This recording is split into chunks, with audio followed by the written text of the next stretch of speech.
Hello students, RRB group D and NTPC ఎగ్జామినేషన్లో general intelligence and reasoning సంబంధించి previous year question చూద్దాం. If minus is treated as plus, minus ఉన్న ప్లేస్లో plus రాయాలి, plus treated as multiplication, then what is the value of, అంటే plus ఉన్న చోట in multiplication రాయాలమ్మా, ఇక్కడ మల్టిప్లికేషన్ రాయాలి, మైనస్ ఉన్న చోట ప్లస్ రాయాలి.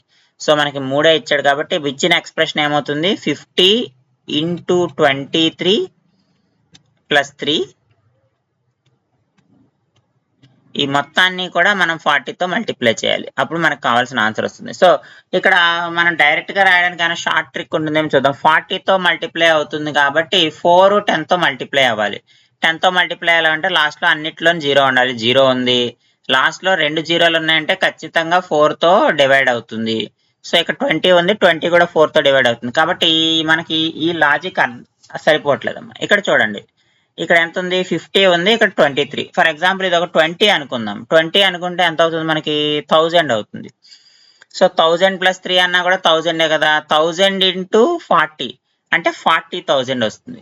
ఇచ్చిన ఆప్షన్స్ లో ఇది 13,000, ఇది 30,000, ఇది 12,000. ఏదైనా 40,000కి దగ్గరగా ఉందా? 40,000కి దగ్గరగా ఉన్న ఆప్షన్ ఏంటి? Option B. సో కాబట్టి ఖచ్చితంగా ఆప్షన్ బి మనకి కరెక్ట్ ఆన్సర్ అవుతుంది.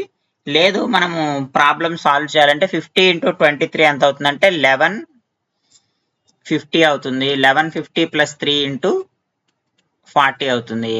1153 × 40 చేస్తే 1153 × 40 చేస్తే మనకి 46,120. So that is option B is the correct answer.